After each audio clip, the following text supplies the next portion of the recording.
suivez depuis Mikouba Radio Télévision. Mesdames et messieurs, bonjour et bienvenue dans votre magazine invité du jour. Aujourd'hui, nous avons le privilège de recevoir sur ces plateaux un grand homme de Dieu que j'apprécie personnellement. C'est le pasteur Josué Chinabou, à qui j'ai dit bonjour et bienvenue, pasteur. Bonjour, madame. Nous sommes très heureux de vous avoir aujourd'hui sur notre plateau. C'est moi le plus heureux de tous. Avec vous, nous allons échanger sur les dimensions, les étapes, bien les dimensions d'une vie comblée. Ah. Et puis, je rappelle que vous êtes le pasteur responsable de l'église Bread of Life à Lubumbashi, une église qui a également une extension ici à Kolwezi. Exact. Et bientôt à Kinshasa. On est presque déjà à Kinshasa. Et comment vous avez trouvé le climat de Kolwezi? Fantastique. Fantastique. Nous avons Il fait beaucoup froid. aimé. On vient de Lubumbashi où il fait excessivement chaud. On arrive ici, on trouve que le climat est très très agréable. Alors, on est vraiment très content. Gloire au Seigneur. Alors, est-ce que avoir une vie comblée, c'est pas sorcier vraiment, c'est pas sorcier. Mais aujourd'hui, on va apprendre quelles sont ces dimensions pour vraiment avoir cette vie comblée. Alors, pasteur, on va devoir commencer. Avant toute chose, nous voulons savoir, c'est quoi d'abord une vie comblée? Ah, merci beaucoup pour la question. Je crois que une vie comblée, c'est une vie épanouie, c'est une vie réussite, c'est une vie qui fait en sorte que celui qui l'amène arrive à satisfaction totale. C'est ça la vie comblée. Oui. Alors, quand vous êtes pasteur, est-ce que nous pouvons avoir une vie comblée en dehors de Jésus-Christ? Est-ce que si on est chrétien ou on n'est pas chrétien, nous pouvons voir réellement cette vie comblée? Ou bien c'est Jésus-Christ qui garantit la vie comblée? Je crois que sincèrement, personnellement, ayant eu deux expériences dans ma vie, l'expérience païenne et l'expérience chrétienne, alors je me dis, si quelqu'un peut dire qu'il a une vie comblée tout en étant païenne, alors je crois que c'est discutable. Comment ça? Parce qu'il y a des éléments que vous n'avez pas quand vous êtes païen, que vous n'obtenez que quand vous êtes en Christ.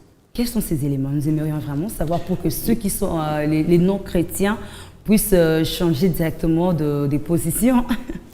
Premièrement, il y a la paix. Je vous dis, la paix est une matière très importante et très rare. Quelqu'un peut avoir beaucoup de biens, il peut avoir tout le bien de ce monde, mais s'il n'a pas la paix en lui, il ne peut pas jouir de ce que Dieu lui a donné. Et vous imaginez quelqu'un qui donne la paix? Tout à fait, c'est pourquoi on l'appelle le prince de paix. Et les non-chrétiens n'ont pas la paix? Ah non, ils n'en ont pas. Comment ça? Parce que la vie païenne, c'est une vie où l'on fait des efforts personnels pour atteindre un certain niveau de standard. Tandis que dans la vie chrétienne, nous faisons des efforts, mais nos efforts sont compensés par la faveur divine, par la grâce. Ça veut dire, là où il y a grâce, il y a facilité, il y a accompagnement divin, mais là où il y a effort personnel, il y a usure, il y a déchirure, et à la fin, on obtient quelque chose sans s'en réjouir. On a ce qu'on poursuit, mais on manque la paix. Vous avez déjà entendu parler de quelqu'un qui a un très beau lit, une très belle chambre, mais qui n'arrive pas à fermer les yeux. Et vous avez aussi appris qu'il y a des gens qui n'ont pas tout ça, qui n'ont qu'une natte, mais ils ont une paix intérieure impossible. Et la paix intérieure, c'est en Jésus-Christ qu'on l'a. Uniquement. Alors, pasteur, vous avez constaté avec la MONUSCO, avec l'ONU. L'ONU a pour mission de mettre la paix sur terre. A-t-elle réussi? Alors qu'ils ont tous les millions du monde avec eux. Ils ont tous les soutiens de tous les gouvernements avec eux. Ils ne sont pas arrivés à atteindre l'objectif. Mais nous n'avons pas besoin de tous ces moyens-là. Nous avons besoin de Jésus-Christ. Wow. Et quand vous l'avez, vous quelles sont les étapes que nous pouvons, par lesquelles nous pouvons passer pour avoir certainement cette vie comblée? Merci. Je crois que pour avoir la vie comblée, comme déjà nous étions en train de parler ici, il faut essentiellement être un chrétien. Il y a bien sûr une différence entre être chrétien et être né de nouveau. Parce qu'il y a des chrétiens qui ne sont pas encore nés de nouveau. Alors, la vie comblée commence lorsqu'on devient né de nouveau. Une nouvelle naissance, c'est une expérience que tous les chrétiens du monde doivent expérimenter. Vous voyez, pour la première fois qu'on a parlé de la nouvelle naissance, c'était dans la discussion entre Jésus et Nicodème. Nicodème était un homme qui était très élevé dans la hiérarchie religieuse à l'époque, mais il a constaté que ce que Jésus était et ce que Jésus faisait, lui ne pouvait pas. C'est comme ça qu'il va aller vers Jésus pour lui dire, « J'ai vu que tu es un homme de Dieu, mais je ne comprends pas comment moi je n'arrive pas à être comme toi. Qu'est-ce que je dois faire ?» Jésus lui dit, « Il faut que tu naisses de nouveau. » Il dit, « Je ne comprends pas c'est quoi être né de nouveau. » Il dit, « Non. Ce qui est né de la chair est chair. Ce qui est né de l'esprit est esprit. » Lui, maintenant, il pose la question, « Dois-je rentrer dans le sein maternel pour naître de nouveau ?» Et Jésus dit, « Tu es un professeur, tu es un docteur, tu enseignes ces choses. Comment se fait-il que tu n'arrives pas à comprendre quand je te dis, il faut que tu naisses de nouveau ?» C'est une dimension spirituelle que l'œil charnel ou l'homme charnel ne peut pas percevoir. Il faut que tu sois gracié par Christ pour vivre la nouvelle naissance. Parce que dans la nouvelle naissance, nous bénéficions non seulement de la paix, nous bénéficions de la joie, nous bénéficions de la maîtrise de soi et nous bénéficions aussi de l'espérance. Vous savez, aujourd'hui, des gens qui vivent dans la cité qui n'ont pas encore Christ, d'où leur vient l'espérance? D'où leur vient l'espérance? Peut-être du gouvernement, ou peut-être d'un oncle, ou d'une tante. Les gouvernements changent, l'oncle ou la tante peut mourir, mais Jésus est éternel. Celui qui m'a promis, moi, une vie nouvelle, une vie comblée, il ne meurt pas, il vit éternellement. J'ai la foi que, quels que soient les changements, le bouleversement des situations mondiales, je n'ai pas à avoir peur, parce qu'il est vivant et assis sur son trône. Ça me rassure. Et la deuxième étape qui vient pour avoir une vie comblée, c'est que Jésus nous donne sa parole. Nous l'avons reçu, nous sommes nés de nouveau, il nous donne sa parole. Et le monde n'a pas sa parole. Ils peuvent la lire sans la comprendre. Et qu'est-ce qu'il faut pour comprendre la parole du Seigneur? Il faut être éclairé par le Saint-Esprit. Et pour avoir le Saint-Esprit, il faut naître de nouveau? Tout à fait, justement. Oui. Il faut naître je disais, il faut être éclairé par la parole, la lumière, le Saint-Esprit plutôt. 2, il faut que tu pries avant d'écouter ou avant de lire la parole de Dieu. Et pour être éclairé par le Saint-Esprit, comme vous l'avez dit, il faut obligatoirement être né de nouveau. Quand on est né de nouveau, on est né de l'Esprit. Quand on est né de l'Esprit, on est éclairé directement par l'Esprit. C'est Christ, c'est l'Esprit maintenant qui vit en nous. C'est le Saint-Esprit maintenant qui prend la place dans notre cœur, dans notre vie, qui commence à contrôler, à gérer notre cœur, qui commence à contrôler, à gérer nos décisions, nos émotions, nos sentiments. C'est comme ça que quand vous lisez Paul, à un moment donné, il dit, ce n'est plus moi qui vis, mais c'est Christ qui vit en moi. Ça veut dire qu'il a expérimenté quelque chose qui fait que, depuis qu'il est né de nouveau, Christ habite maintenant en lui. Et quand Christ habite en toi, la compréhension de la lecture de la parole devient facile. Regardez le Nik éthiopien. Il est dans le char. L'Éthiopien, c'est un Africain. Il est allé à Jérusalem. Il est de retour vers l'Afrique. Il ouvre la Bible. Il commence à la lire.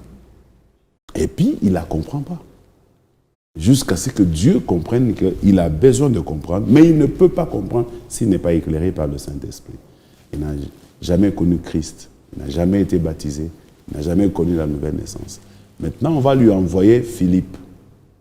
Miraculeusement, il va se retrouver dans le char de l'eunuque.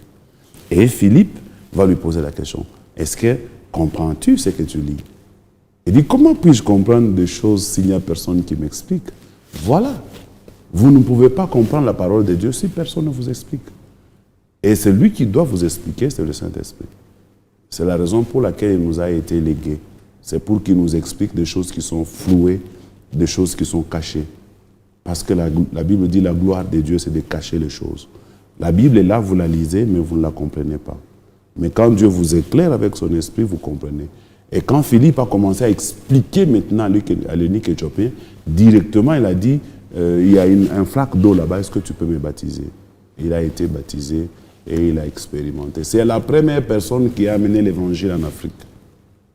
Parce que dès qu'il est rentré là-bas, c'était une nouvelle créature.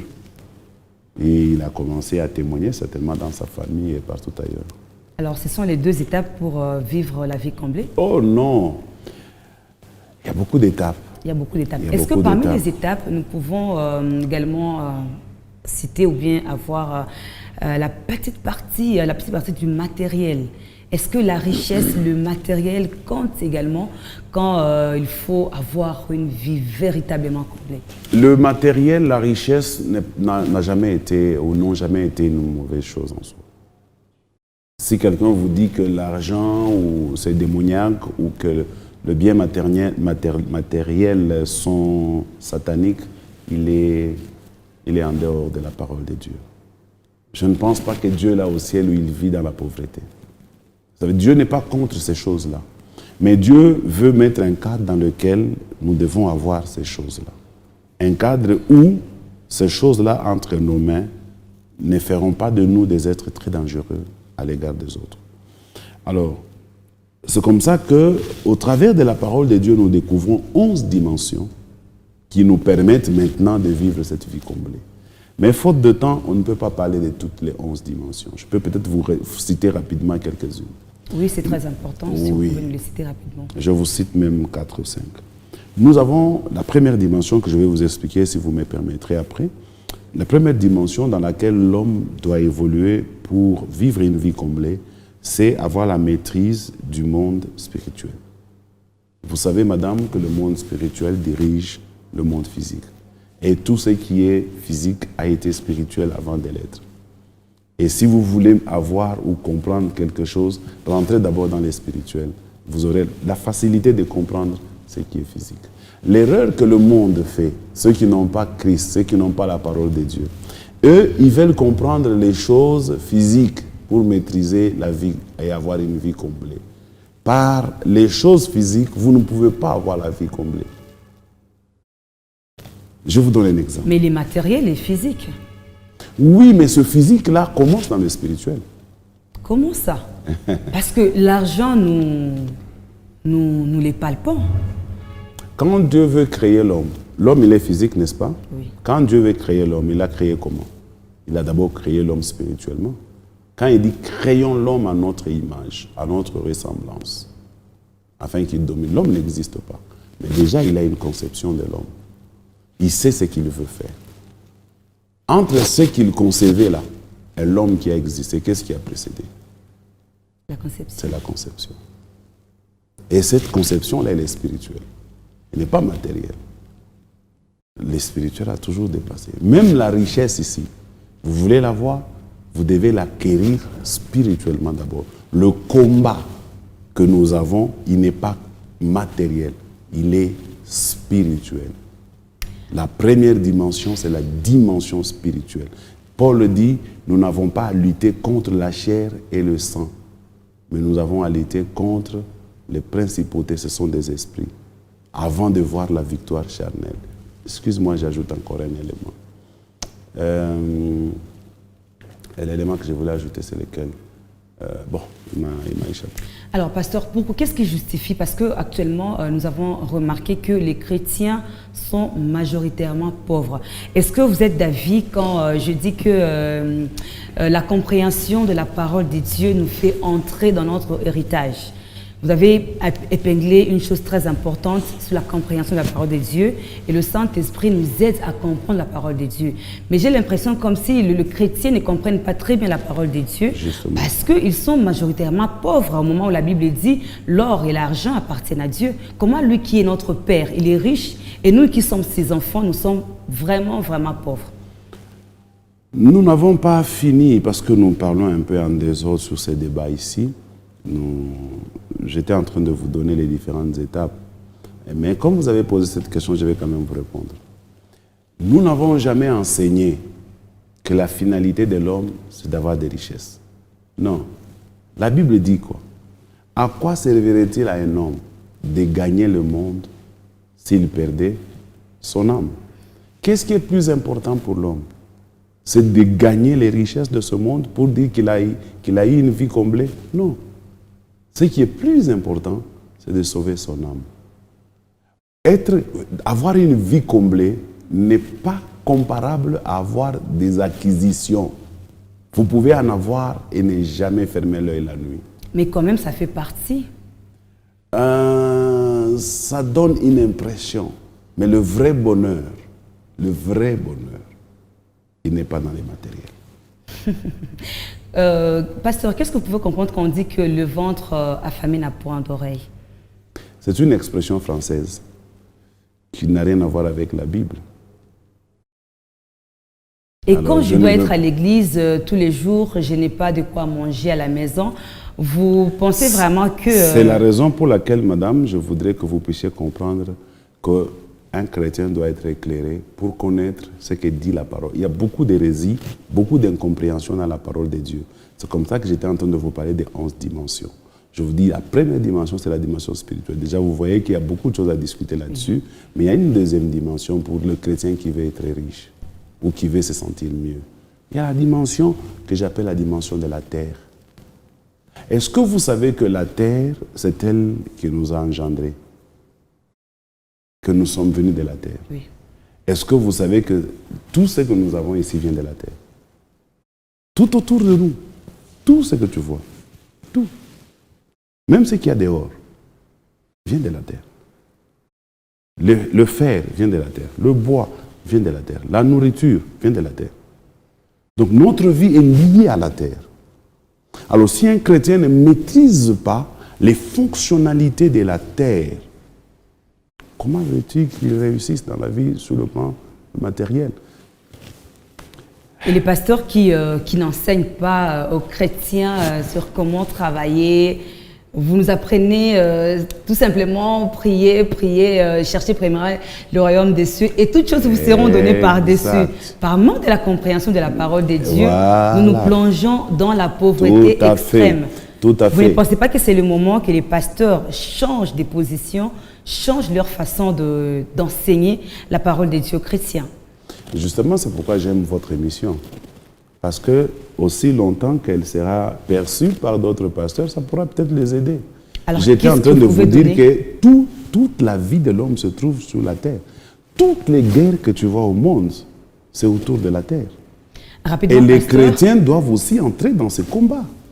Le combat de la terre. La terre aussi, avant de la posséder, il faut la gagner spirituellement. Alors, en quelques 30 secondes, pasteur, qu'est-ce que vous pouvez conseiller aux pasteurs qui retiennent toujours les serviteurs, les chrétiens à l'église, sans pour autant les pousser à aller travailler en 10 secondes? Je ne suis pas d'accord avec ça. Je pense qu'il faut... La Bible dit qu'il y a un temps pour toutes choses. Il y a un temps pour prier, il y a un temps pour travailler. Alors, il y a un temps pour toutes choses, il y a un temps pour travailler, il y a un temps pour prier. C'est par là qu'on va mettre un point final à ce numéro. Mesdames et messieurs, merci d'avoir suivi. Vous nous suivez depuis l'Est de la République du Congo. Nous vous disons haut et fort que nous sommes des cœurs avec vous. Au revoir. Merci.